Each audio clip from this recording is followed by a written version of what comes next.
Em princípio, estamos gravando. Página 26, seção 24. Outro olhar sobre exponencial e logaritmo natural. Seja P um número real maior do que zero. A pergunta é: quanto é a derivada em relação a x de logaritmo natural de px? Lembrando vocês que logaritmo natural é uma função definida sobre os reais maiores do que zero. Se esse p é maior do que zero, naturalmente o x também deve ser maior do que zero. A derivada em relação a x de logaritmo natural de px é uma derivada de uma composição de funções. Então, logaritmo natural e a função px. Então, a gente aplica o teorema de derivada de função composta, também conhecido como regra da cadeia. Nós temos, então, que essa derivada é 1 sobre px vezes a derivada do px em relação a x, que é simplesmente p. Sendo o p maior do que zero, então nós temos que isso é igual a 1 sobre x. Mas esse 1 sobre x coincide com a derivada em relação a x de logaritmo natural de x. Estamos de acordo que a derivada em relação a x de logaritmo natural de px é igual à derivada de logaritmo natural de x?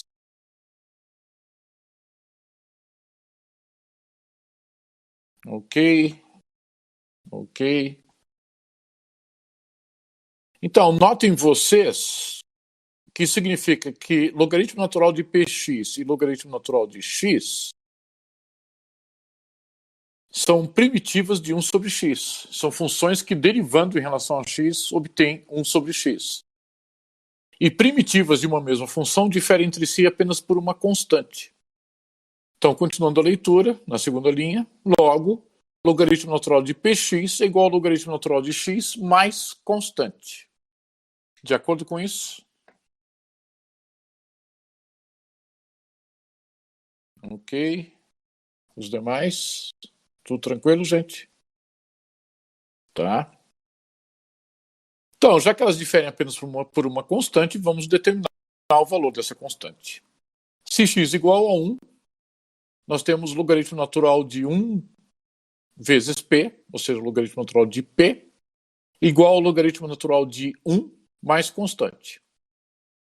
Mas o logaritmo natural de 1 é integral de 1 a 1 de 1 sobre t dt, ou seja, zero.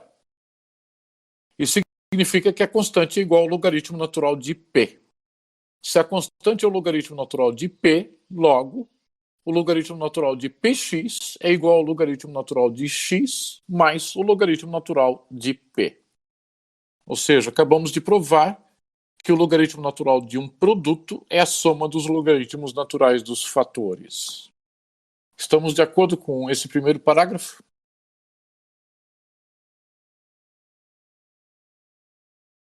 Ok.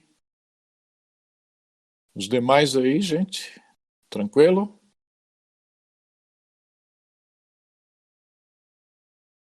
Gabriel Vieira e Marcelo estão de acordo, mas eu não estou vendo os demais se manifestarem. Ok. Tá bom. Então tá, então vamos lá para o segundo parágrafo. Só um minuto aí. Sim, Leandro, a gente já conversou isso um certo número de vezes, que o logaritmo natural de 1 é integral de 1 a 1 de 1 sobre t dt. Integral de qualquer função em que limite superior de integração coincida com limite inferior é zero. De acordo? Ok. Agora o próximo parágrafo. Quanto é a derivada em relação a x de logaritmo natural de 1 sobre x? Novamente, nós temos a derivada em relação a x de uma composição de funções. É aplicável o teorema de derivada de função composta, conhecido como regra da cadeia. Então, a derivada em relação a x de logaritmo natural de 1 sobre x é 1 sobre esse 1 sobre x, vezes a derivada de 1 sobre x em relação a x. Mas a derivada de 1 sobre x em relação a x é a derivada de x na menos 1 em relação a x. E a derivada de x na menos 1 é menos x na menos 2. Então nós temos que essa derivada em relação a x de logaritmo natural de 1 sobre x é 1 sobre 1 sobre x, vezes menos x na menos 2. Essa primeira igualdade, estamos de acordo?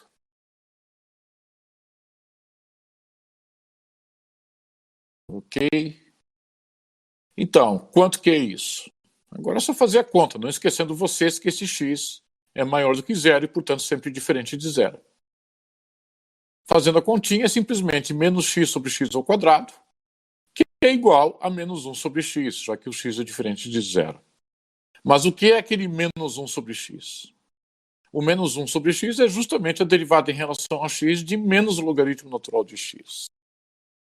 Que a derivada em relação a x de logaritmo natural de x é 1 sobre x, ou seja, a derivada de menos logaritmo natural de x é menos 1 sobre x. Então, com isso, nós acabamos de provar que logaritmo natural de 1 sobre x e menos logaritmo natural de x são primitivas de uma mesma função, a função menos 1 sobre x. Concordam com isso? Ok.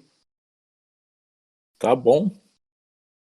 Então, já que elas são primitivas da mesma função menos 1 sobre x, então elas diferem entre si por uma constante. Ou seja, o logaritmo natural de 1 sobre x é igual a menos logaritmo natural de x mais constante. Agora é só determinar o valor da constante. Se x igual a 1, então nós vamos ter do lado esquerdo da igualdade o logaritmo natural de 1 sobre 1, ou seja, o logaritmo natural de 1, que é zero. E do lado direito, menos o logaritmo natural de x, menos o logaritmo natural de 1, que também é zero. Então, a constante é simplesmente zero. Logo, logaritmo natural de 1 sobre x é igual a menos logaritmo natural de x. Estamos de acordo com esse novo resultado?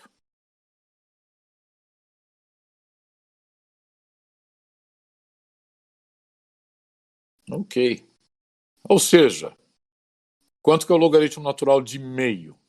É menos logaritmo natural de 2. Continuando no próximo parágrafo. Uma vez que o logaritmo natural de x sobre p é igual ao logaritmo natural de um produto, x vezes 1 sobre p, não esqueçam vocês que esse p é maior do que zero. Então, uma vez que o logaritmo natural de x sobre p é igual ao logaritmo natural desse produto, x vezes 1 sobre p, e uma vez que a gente acabou de provar que o logaritmo natural de um produto é a soma dos logaritmos naturais, então o logaritmo natural de x sobre p é o logaritmo natural de x mais o logaritmo natural de 1 sobre p. Mas o logaritmo natural de 1 sobre p nós acabamos de provar, é menos o logaritmo natural de p. Então nós temos o logaritmo natural de x menos o logaritmo natural de p. Moral da história, acabamos de provar que o logaritmo natural de uma razão é a diferença dos logaritmos naturais envolvidos. Estamos de acordo com esse último resultado?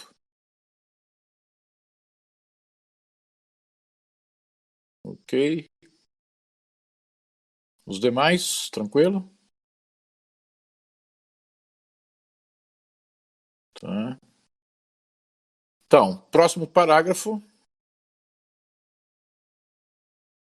Só um minuto. O que e aquela regra da potência? O que você chama de regra da potência? Não sei do que está falando dentro.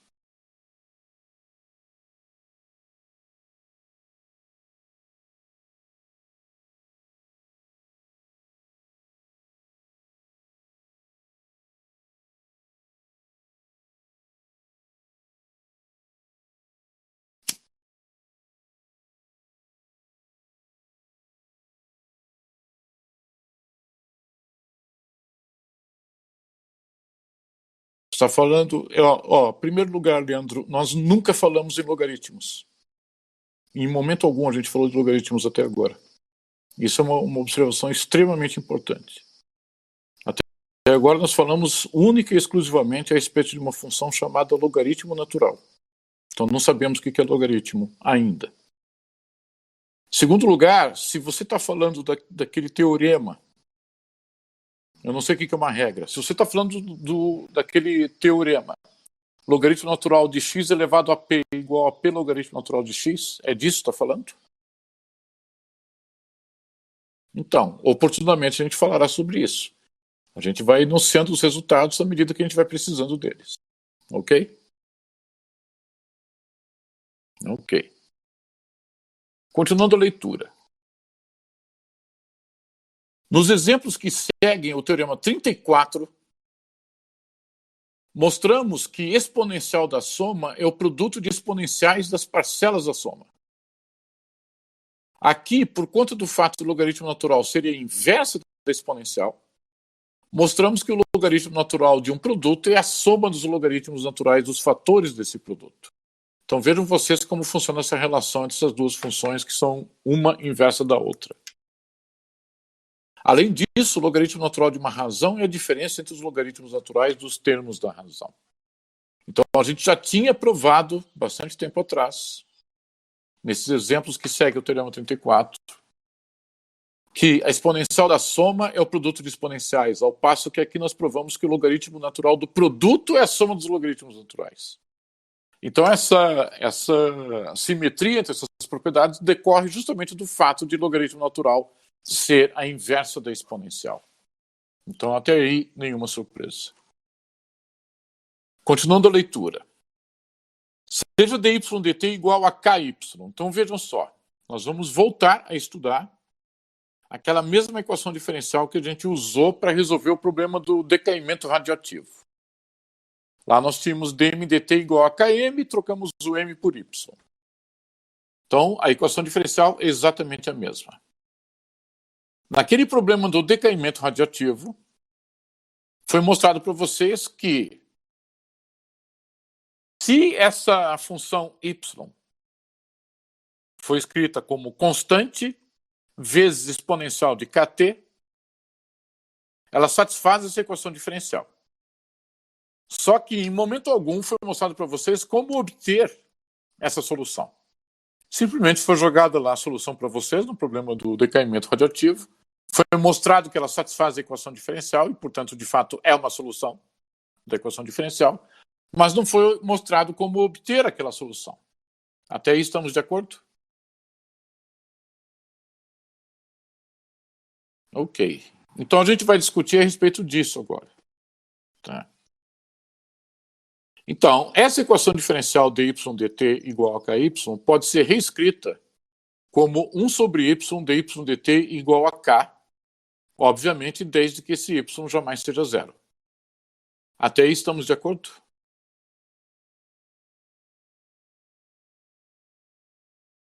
Ok. Então, continuando ali. Para que possamos passar da forma diferencial para a forma integral, basta percebermos que, e aí são feitas várias continhas ali. Então, em primeiro lugar, eu quero falar para vocês o que significa essa transcrição de forma diferencial para a forma integral. A forma diferencial é dada por essa equação diferencial dy dt igual a ky. Eu vou falar primeiro de uma maneira intuitiva e depois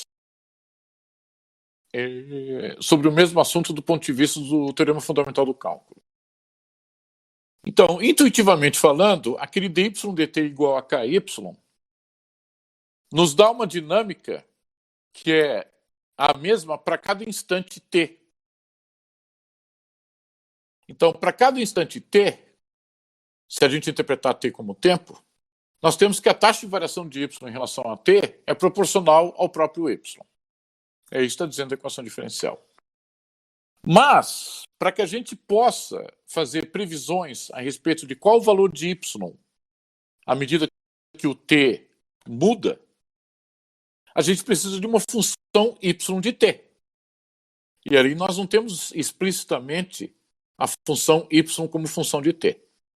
Nós sabemos que y é uma função de t, mas não estamos expressando qual é a relação de y com t. Só temos a equação diferencial. Então, para obtermos o comportamento global de y na medida que o t muda, a gente precisa expressar esse y de t a partir da informação dada pela equação diferencial. E isso se consegue graças ao processo de integração. Então, intuitivamente falando, a coisa funciona assim. A equação diferencial é dada para modelar como o sistema funciona num instante qualquer, e o processo de integração nos dá informação para o valor desse y em função de t para qualquer t. Até aí está tudo ok, gente?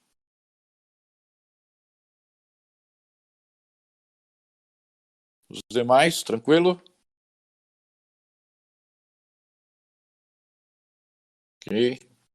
Então, nós vamos começar perguntando dy dt igual a ky nos dá a taxa de variação de y em função de t dentro.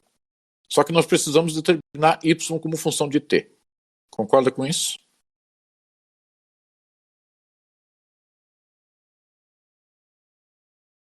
Leandro? Então, nós fazemos isso para o processo de integração. Ok? Leandro? Ok. Então, primeira pergunta, então, quanto é a integral de 1 sobre y em relação a y, com esse y variando de um y0 até um yf? Intuitivamente significa de um y inicial a um y final. Vocês podem se perguntar por que estamos perguntando isso. Então, o porquê estamos questionando a integral de 1 sobre y em relação a y, de y0 a y final, isso deve ficar claro quando a gente terminar de fazer a conta. Então, primeira coisa, essa integral de 1 sobre y em relação a y, de y0 a y final, pela definição de integral de Riemann, qual é a função que nós estamos integrando? Nós estamos integrando uma função f de y dada por 1 sobre y. Então, nós temos ali limite de uma soma de Riemann em I, de 1 sobre zi, delta y, com norma de partição ao longo do eixo y, tendendo a zero. Aqui é uma aplicação direta da definição de integral de Riemann. Estamos de acordo com isso? Não esquecendo quem é aquele zi. Aquele zi é um elemento arbitrário pertencente ao intervalo de medida ΔYI, para cada parcela I. Os demais, tudo tranquilo? Ok. Mas, aquele ΔYI que aparece naquele termo, nós podemos multiplicar por 1, cada ΔYI a gente pode multiplicar por 1, e mantém exatamente o mesmo termo. Porque o 1 é neutro multiplicativo. Só que 1 é igual a ΔTI sobre ΔTI. Claro, desde que ΔTI não seja zero. Por isso, nós escrevemos ali limite de soma de Riemann em I de 1 sobre ZI, ΔYI sobre ΔTI vezes ΔTI, só que agora com norma de partição ao longo do eixo T, tendendo a zero. O que legitima essa passagem é o fato de que nós temos y como uma função de t. Então, para cada ti, existe um yi. Então, para cada ti, existe um yi. Se esses ΔYI, sendo esses ΔYI diferentes de zero, e sendo y uma função injetora, automaticamente esses ΔTI, cada um deles também é diferente de zero. Então, o que a gente fez no primeiro somatório é simplesmente multiplicar cada termo por ΔTI sobre ΔTI. Até aí estamos de acordo com esse terceiro termo?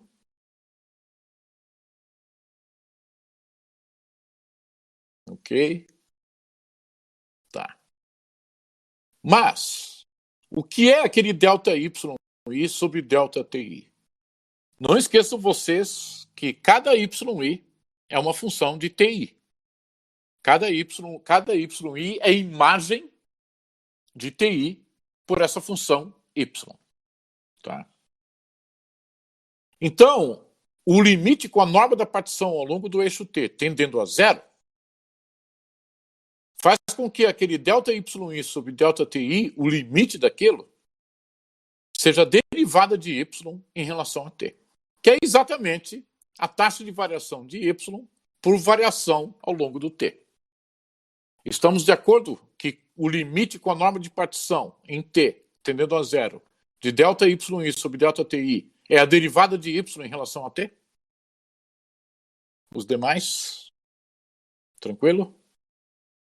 Tá. Então, significa que nesse novo limite de somatório de 1 sobre zi, ΔYi sobre ΔTi, ΔTi, isso é integral de uma certa função. Qual função? 1 sobre y vezes dy dt. Integral em relação a t, com esse t variando de t0 a t final. Não esquecendo vocês que o y0 da primeira integral é a imagem de t0 pela função y. E o y final é a imagem do t final pela função y. Estamos de acordo com essa penúltima integral? Ok. Os demais, tranquilo? Tá. Só que daí vocês olham para aquela função que está sendo integrada, 1 sobre y dy dt, e olhem agora na primeira linha desse parágrafo. Está escrito lá. 1 sobre y dy dt é k. Por que 1 sobre y dy dt é k? Porque a equação diferencial que nós estamos considerando é dy dt igual a ky. Então, aquela integral de 1 sobre y dy dt tt é simplesmente a integral de k dt, onde o t varia de t inicial a t final. Estamos de acordo até aí?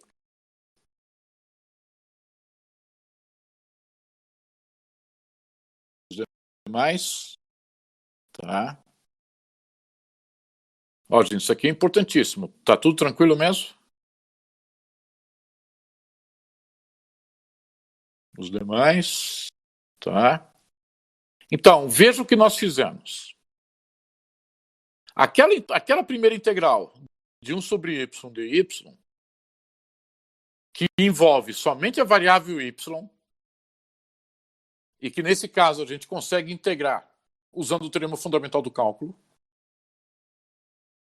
é igual a uma integral lá no final que envolve só a variável t, que é a integral de uma função constante.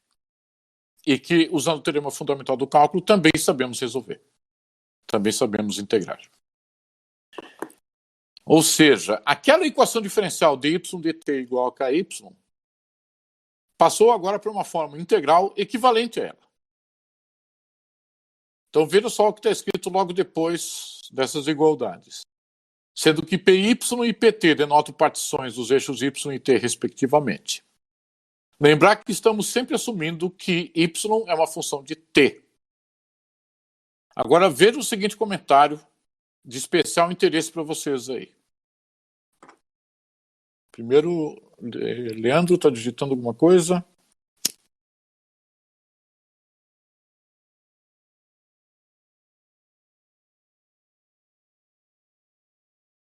Só um minutinho aí.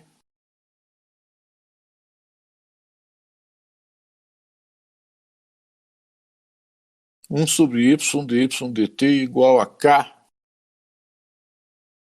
Sim, por isso que eu pedi, por isso que eu perguntei se vocês estavam de acordo com isso.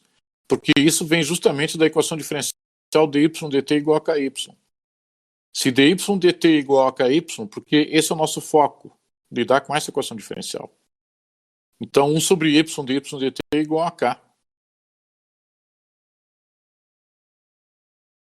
Concorda aí, Leandro? Eu não sei de qual tese está falando. De qual tese está falando, Leandro?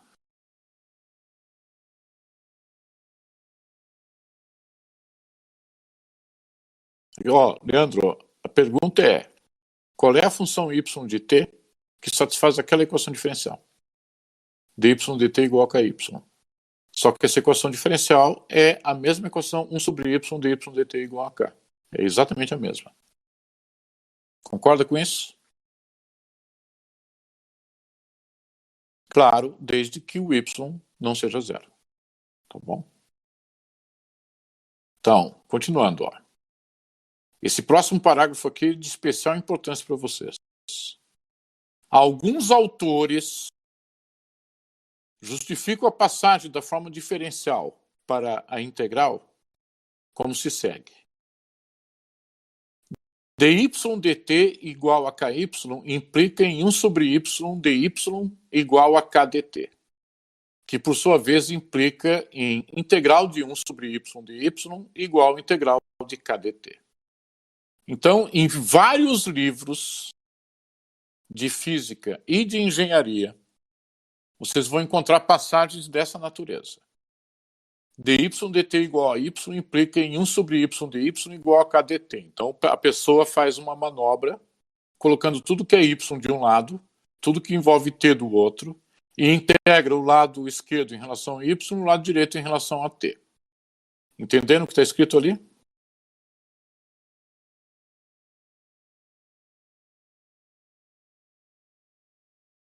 Sim, exatamente. Eu fico feliz que perceba que é esquisito, mas essa é uma manobra muito comum em muitos livros, principalmente de física. Então, por isso que eu quero discutir isso aqui com vocês. Então, vamos lá. No entanto, dy dt não é uma razão entre números reais. Então, vejam só, essa manobra que é comum encontrar em livros de física sugere que aquele dy dt é uma divisão de dy para o dt, para poder passar o dt para o outro lado. Concordam com isso? Tá. Só que esse dy dt não é uma razão entre números reais. Esse dy dt é a derivada de y em relação a t. E essa derivada de y em relação a t é o limite de uma razão. Tudo bem que o limite de uma razão é a razão de limites se o limite do denominador não for zero. Mas na definição de derivada, o limite do denominador é sempre zero. Logo, essa manobra não está justificada. Vocês concordam com isso?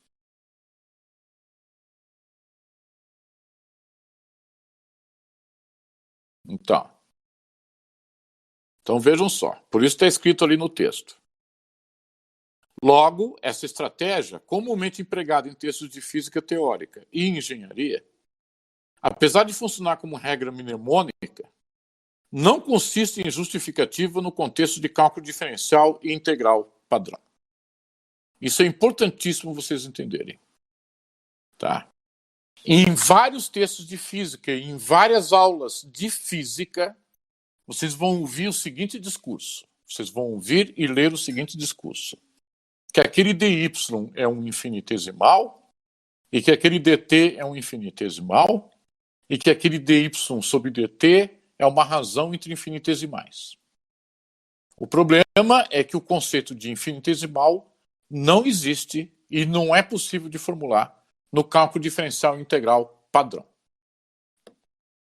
A definição de infinitesimal eu vou dizer para vocês qual é. Eu não escrevi no texto, mas vou falar aqui para vocês. Um infinitesimal é um termo positivo menor do que qualquer real positivo. Então, essa é a definição de infinitesimal. Obviamente, um infinitesimal não pode ser um número real. Não importa quão pequeno seja o número real, sendo positivo, sempre é possível exibir um outro real positivo menor do que ele. Basta dividir por 2. Concordam com isso? Ok. No entanto, existe uma generalização, uma extensão do conjunto dos números reais, chamada conjunto dos hiperreais.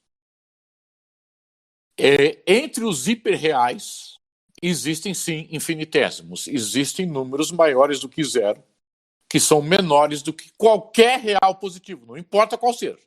Isso é possível formular. Mas isso já não é mais o cálculo diferencial integral padrão. Isso é um outro tipo de cálculo chamado análise não standard.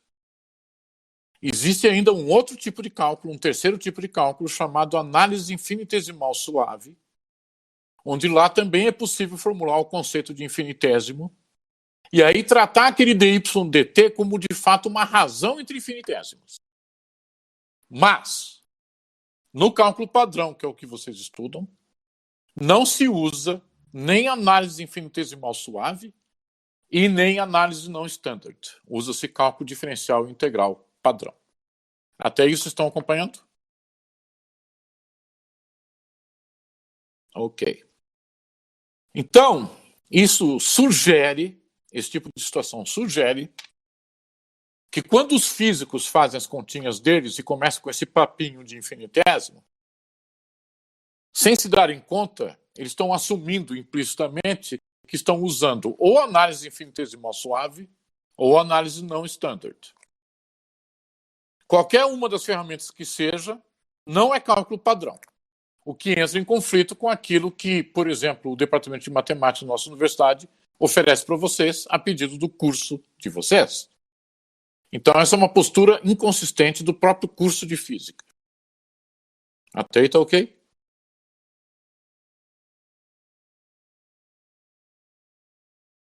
Então,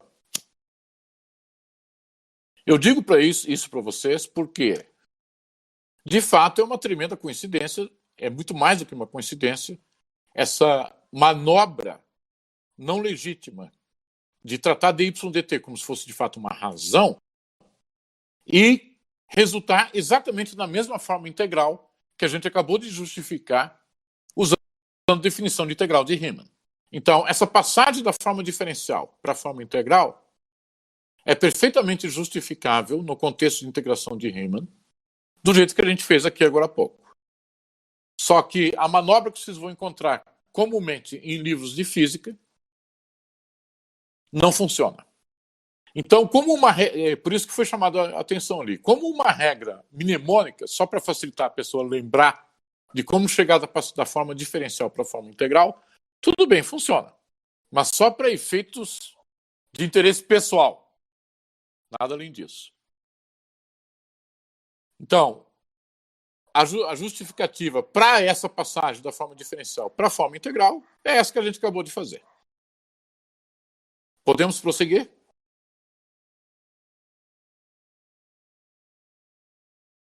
Ok. Então, vamos ver o que isso tudo resulta. Então, agora sabemos, o próximo parágrafo. Agora sabemos que dy dt igual a ky implica em integral de 1 sobre y, de y inicial a y final, igual a integral de k dt, de t0 a t final. Agora a gente só tem que integrar. Como que a gente integra 1 sobre y em relação a y? De acordo com o teorema fundamental do cálculo, tem que ser uma primitiva de 1 sobre y. E uma primitiva de 1 sobre y é o logaritmo natural de y, porque a derivada de logaritmo natural de y em relação a y é exatamente 1 sobre y.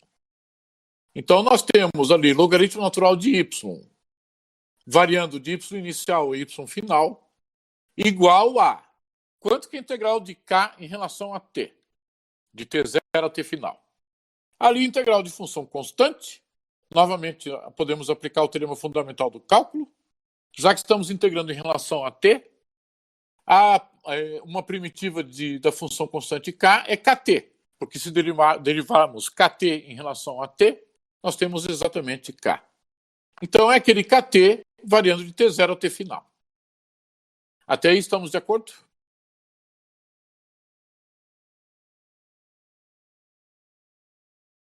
Tá. Mas, ainda aplicando o teorema fundamental do cálculo, então, o que é aquele logaritmo natural de y variando de y0 a y final? É simplesmente a diferença, logaritmo natural de y final menos o logaritmo natural de y inicial. O que é aquele kt variando de t0 a t final? É k que multiplica tf menos t0, que a gente está abreviando ali como ΔT. Então, por isso está escrito ali no texto, logaritmo natural de y final menos logaritmo natural de y inicial igual a k ΔT, onde esse ΔT é t final menos t inicial. Até aí estamos de acordo? Ok. Ok? Continuando a leitura. Logo, ora, a gente acabou de provar lá em cima que logaritmo natural de uma razão é diferença de logaritmos naturais. Então, aquela diferença de logaritmos naturais pode ser escrita como logaritmo natural de uma razão. É logaritmo natural de yf sobre y0, igual a k delta t. Aplicando exponencial em ambos os lados da igualdade, o que legitima fazer isso? A exponencial, como a gente já provou em teorema, é inverso do logaritmo natural. Então, a exponencial do lado esquerdo é simplesmente y final sobre y inicial. E do lado direito é exponencial de k delta t. Então, nós temos y final sobre y inicial igual a exponencial de k delta t. Ou seja, y final igual a y inicial vezes exponencial kt. Se assumirmos t igual a tf, t0 igual a zero. Concordam com isso?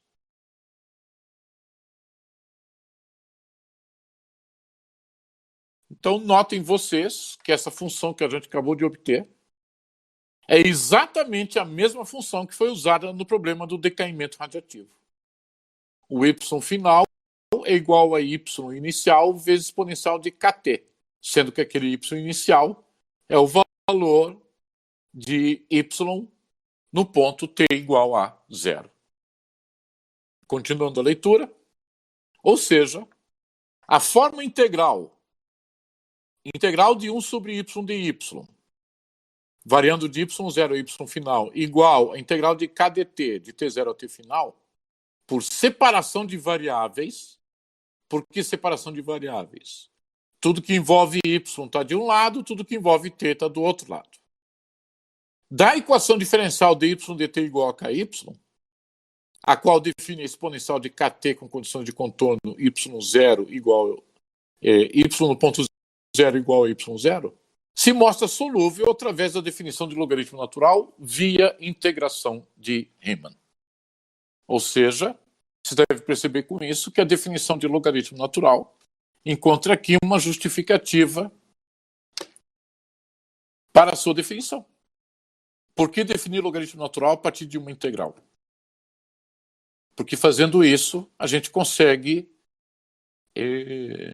expressar a forma integral da equação diferencial dada para modelar, por exemplo, decaimento radiativo, nos dando o valor de y para cada t, explicitamente. O y final é o y inicial vezes a exponencial de kt.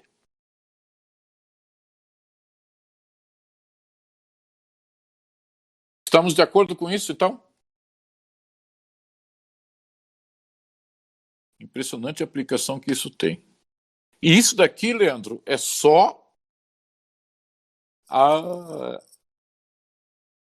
sombra do feijão com arroz requentado. Tá? Isso aqui é só o começo da história. É só o começo. Tá? Mas já é um bom começo. Já é um daqueles resultados que animou quando se começou a trabalhar com esses conceitos. Só que, Leandro está digitando, só um minutinho.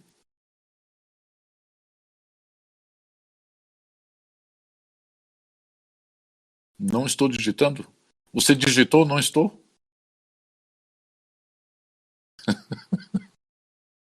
Então, só que, como foi chamado a atenção por alguém aqui, não me lembro quem, não sei se foi o Leandro, em nenhum momento nós definimos o logaritmo. Vocês não podem confundir o nome logaritmo natural com qualquer insinuação de que isso seja em algum sentido um logaritmo. Tá? O que quer que seja esse troço logaritmo.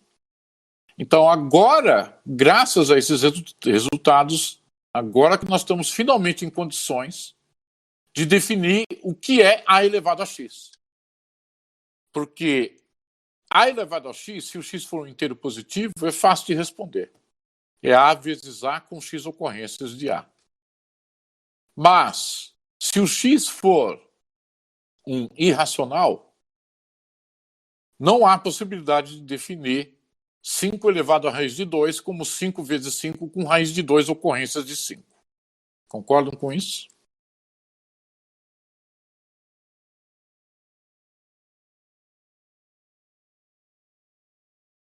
Então, a gente sendo capaz de definir o que é a elevado a x, aí sim, finalmente nós finalmente seremos capazes de definir aquilo que na literatura é conhecido como função logarítmica. E a gente vai mostrar que existe uma certa função logarítmica, tal que o logaritmo natural é um caso particular. Tá? Não. Se você está falando do número de Euler, nós não definimos isso ainda. Nós faremos isso na primeira linha da próxima página. Okidok? Ok. Então, hoje teve pouca pergunta.